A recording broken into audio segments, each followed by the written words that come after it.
नमस्कार शेतकरी बांधवांनो, पुन्हा एकदा तुमचं किसान मराठी न्यूज या यूट्यूब चॅनलवरती स्वागत आहे. हिवाळी अधिवेशनात मुख्यमंत्र्यांची मोठी घोषणा, राहिलेल्या शेतकऱ्यांना व रखडलेला पीक विमा अखेर शेतकऱ्यांच्या खात्यावरती जमा, शेतकऱ्यांना मोठा दिलासा. मित्रांनो, मुख्यमंत्री देवेंद्र फडणवीस यांनी हिवाळी अधिवेशनात मोठा निर्णय घेतलेला आहे. त्यामुळे शेतकऱ्यांना अखेर रखडलेला 2022 ते 2026 पर्यंतचा पीक विमा अखेर शेतकऱ्यांच्या खात्यावरती वितरित व्हायला सुरुवात झालेली आहे. आणि ज्या शेतकऱ्यांना अजून एकही रुपया मिळालेला नाही आहे, म्हणजे खरीप 2025चा पीक विमा मिळाला नाही, अशा शेतकऱ्यांना देखील या ठिकाणी पीक विमा वितरण सुरू करण्यात आलेलं आहे.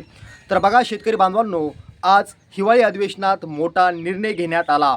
पीक विम्याचे पैसे थेट शेतकऱ्यांच्या बँक खात्यात जमा केले जाणार आहेत. यासाठी एकूण पीक विमा निधी 9,500 कोटी रुपये अखेर आज पीक विमा कंपन्यांना वितरित करण्यात आलेले आहेत, अशी माहिती स्वतः मुख्यमंत्री देवेंद्र फडणवीस यांनी हिवाळी अधिवेशनात दिलेली आहे. 2022 ते 2026 पर्यंतचा रखडलेला पीक विमा आज शेतकऱ्यांना मिळणार आहे. आता कोणत्या पिकासाठी किती रुपये मिळणार ते पाहूया. मित्रांनो, सोयाबीन पिकासाठी 35 ते 40 हजार रुपये हेक्टरी मिळणार आहेत. तसंच भात पिकासाठी 45,000 रुपये हेक्टरी मिळणार आहेत. तसंच कापूस या पिकासाठी जवळपास 50 ते 55,000 रुपये हेक्टरी मिळणार आहेत. आणि इतर पिकांसाठी हेक्टरी 28,000 रुपये या ठिकाणी वितरित केले जाणार आहेत.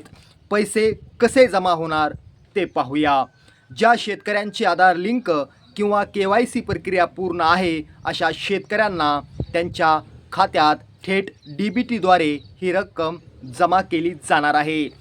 सर्वात आधी पुढील 10 बँकांमध्ये हे पीक विम्याचे पैसे जमा केले जाणार आहेत.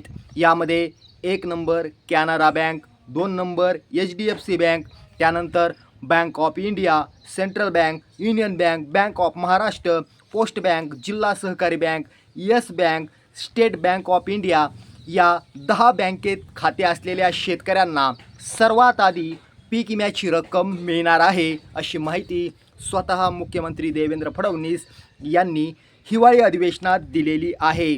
आता पीक विमा रक्कम कोणत्या शेतकऱ्यांना मिळणार ते पाहूया. बघा, ज्या शेतकऱ्यांची आधार बँक लिंक आहे, अशा सर्व शेतकऱ्यांना पीक विमा मिळणार आहे. तसंच ज्या शेतकऱ्यांकडे 2022 ते 2026 यापर्यंत पीक विमा ज्या शेतकऱ्यांनी काढलेला आहे, तसंच त्यांच्याकडे 2022 ते 2026 हा पीक विमा भरलेली त्याची पावती असणं आवश्यक आहे, अशा सर्व शेतकऱ्यांना पीक विमा मिळणार आहे. तसंच ज्या शेतकऱ्यांना PM किसान योजनेचा नुकताच 23वा हप्ता मिळाला आहे, अशा सर्व शेतकऱ्यांना पीक विमा मिळणार आहे. तसंच ज्या शेतकऱ्यांकडे फार्मर ID आहे, अशा शेतकऱ्यांना पीक विमा मिळणार आहे. आता कोणत्या शेतकऱ्यांना पीक विमा मिळणार नाही ते देखील पाहूया.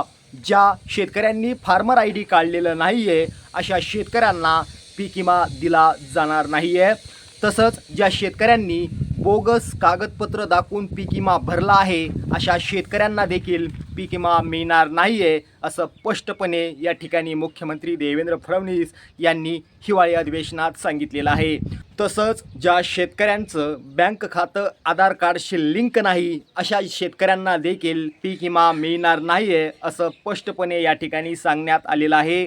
पैसे कधी जमा होणार आता ते पाहूया. बघा, आज दुपारी 4 ते रात्री 11:30 पर्यंत पीक विमा वितरण सुरू राहील, अशी माहिती देखील या ठिकाणी देण्यात आलेली आहे.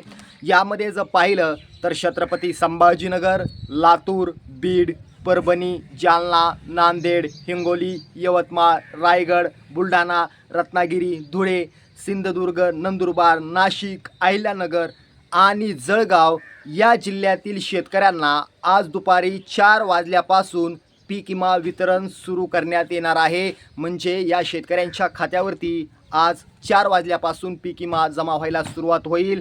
4 ते रात्री 11:30 पर्यंत हे वितरण सुरू असणार आहे, अशी माहिती देखील मुख्यमंत्री देवेंद्र फडणवीस यांनी हिवाळी अधिवेशनात या ठिकाणी दिलेली आहे. आणि जी काही उर्वरित जिल्हे आहेत, त्यांच्या खात्यावरती उद्याच्याला 4 ते 11:30 पर्यंत वितरण सुरू राहील, अशी माहिती देखील मुख्यमंत्री देवेंद्र फडणवीस यांनी हिवाळी अधिवेशनात दिलेली आहे.